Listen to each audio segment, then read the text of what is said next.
మేము ప్రభుత్వాన్ని డిమాండ్ చేస్తా ఉన్నాం. ముఖ్యంగా పమేలా సత్పతి గారు మరి ఇక్కడ కలెక్టర్ గారు ఎవరైతే ఉన్నారో ఆమెను డిమాండ్ చేస్తా ఉన్నాం. నెల రోజులు దాటిపోయింది, ఇంతవరకు కొనుగోలు కేంద్రాలు ఎందుకు ఓపెన్ కాలేదని ప్రశ్నిస్తూ ఉన్నాం. ఖచ్చితంగా కొనుగోలు కేంద్రాలు వెంటనే ప్రారంభించాలి. అసలు రైతులు యాక్చువల్గా కోరేది ఏంటంటే ఐకేపీ మధ్యలో వద్దు, మిల్లర్లకు మీరు అవకాశం ఇవ్వండి, చక్కగా మేము ఇడికెళ్ళి తీసుకుపోతాం, వాళ్ళ దగ్గరనే బస్తాలు దించుతామని చెప్తున్నారు. ఎందుకంటే మళ్ళీ మధ్యలో ఒక దగ్గర దింపడం, ఎండబెట్టడం, మళ్ళీ ట్రాక్టర్లకు ఎక్కేయడం అంటే వాళ్ళకి అదనపు ఖర్చు కూలీలకు కానీ బ్యాగులలో నింపడానికి కానీ చాలా దారుణంగా అవుతుంది. కాబట్టి డైరెక్ట్ మిల్లర్లకు మీరు ఆదేశాలు ఇవ్వండి. ఇప్పుడున్నటువంటి ప్రకృతి వైపరీత్యం రీత్యా ఎంత తడిసిన ధాన్యమైనా, బూజు పట్టిన ధాన్యమైనా, మొలకలెత్తిన ధాన్యమైనా కొనాల్సినటువంటి బాధ్యత ప్రభుత్వం మీద ఉన్నది. దయచేసి తక్షణమే ఒక మానవతా దృక్పథంతో కొనమని నేను డిమాండ్ చేస్తున్నా.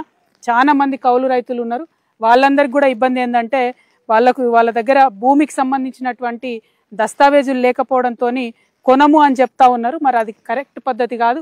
ఈ ప్రభుత్వం అధికారంలోకి వచ్చే ముందు కౌలు రైతులకు అనేకమైన వాగ్దానాలు చేసి వచ్చిండ్రు. మీరు తప్పకుండా వెసులుబాటు కల్పించాలి. కౌలు రైతులందరికీ కూడా పోతే మిల్లర్లు ఇమీడియట్గా కొనేటట్టు వెసులుబాటు కల్పించాలని చెప్పి నేను డిమాండ్ చేస్తూ ఉన్నా. కొంచెం మానవతా దృక్పథంతో ఆలోచించండి. చాలా రోజులైంది ఇక్కడ కొనుగోలు కేంద్రాలు వచ్చి, రైతులు వచ్చి కొనుగోలు కేంద్రాలు రాక ఇబ్బంది పడతా ఉన్నారు. కాబట్టి తక్షణమే ప్రారంభించాలని డిమాండ్ చేస్తున్నాం. అదేవిధంగా పొలాలలో వరి మొత్తం కూడా ఒరిగిపోయింది, కోసేటటువంటి పరిస్థితి కూడా లేదు. సగంకి ఎక్కువ ఇంకా కోతలకు కాకముందే ఈ వర్షం వచ్చి ఇబ్బంది జరుగుతుంది. అక్కడ మరి కోత కూడా, దానికి కూడా మీరు పంట నష్టం ఎంతనో జమగట్టాలి. ఇప్పటి వరకు ఒక్క అధికారి కూడా పొలాలకు రాలేదు, ఊర్లలోకి రాలేదు. మరి ఇట్లా ఉంటే ఎట్లయితుంది? ప్రభుత్వం ఏం చేస్తుంది, కలెక్టర్ గారు ఏం చేస్తున్నారని రైతుల పక్షాన నేను అడుగుతా ఉన్నాను. ఎట్ ఎనీ కాస్ట్ ఇమీడియట్గా గ్రౌండ్లోకి వచ్చి ఎంత నష్టం జరిగిందన్నది బేరీ చేసుకోవాలని చెప్పి ప్రభుత్వాన్ని డిమాండ్ చేస్తున్నా. Thank you. జై తెలంగాణ, జై తెలంగాణ, జై జవాన్, జై కవితక్క, జై జై కవితక్క.